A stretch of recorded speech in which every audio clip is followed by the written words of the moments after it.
సంపాతి నుండి సీత జాడ తెలిసిన తరువాత వానర వీరులు చాలా ఆనందపడ్డారు. కానీ వారి ఆనందం ఎంతసేపో నిలవలేదు. కారణం, ఎదురుగా ఉన్న శతజన సముద్రం. అంతటి దూరాన్ని లంఘించి లంకలో ప్రవేశించడం అసాధ్యం. అసాధ్యమైన కార్యాన్ని తలుచుకుంటూ వారు భయకంపితులైనారు. శతయోజన పర్యంతమైన సముద్రాన్ని చూసి వానర వీరులు ఇలా చెప్పుకోసాగారు: గజుడు 10 యోజనాలు దూకగలను అని చెప్పాడు. గవక్షకుడు 20 యోజనాలు దూకగలను అన్నాడు. నీలుడు 50 యోజనాలు దూకగలను అని చెప్పాడు. జాంబవంతుడు, ఇప్పుడు నేను ముసలివాడినైనాను, 90 యోజనాలు మాత్రమే దూకగలను అని బదులిచ్చాడు. అంగదుడైతే 100 యోజనాలు దూకగలను కానీ తిరిగి రాలేను అని చెప్పడం జరిగింది. చివరిగా వానరులందరూ ఎదురు ఉన్న సముద్రాన్ని చూసి పిచ్చివాళ్ళైనారు. ఏమీ చేయడానికి వారికి పాలు పోలేదు. అంతట జాంబవంతుడు వానరులను సమీపించి, మీరు అధైర్యపడవద్దు. పవిత్రమైన ఈ రామకార్యాన్ని సాధించుటకు ఆంజనేయుడు ఒక్కడు చాలు. అతడు అనంత శక్తివంతుడు, గొప్ప శక్తివంతుడు. శక్తిలో యుక్తిలో నిధిలాంటి వాడు ఆంజనేయుడు.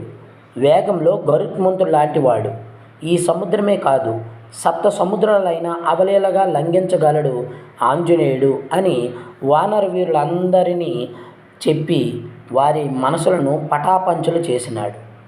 హనుమంతుని శక్తి సామర్థ్యాలు, అతనిలో ఉన్న రహస్యం జాంబవంతునికి తెలుసు.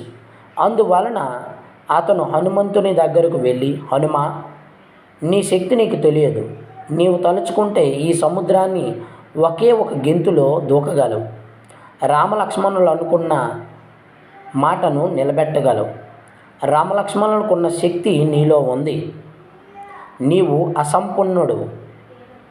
నేనైతే నా చిన్నప్పుడు ఒక్క రోజులో 20 మార్లు భూప్రదర్శనం చేసి పాలకడల వద్ద దాహం తీర్చుకునేవాడిని.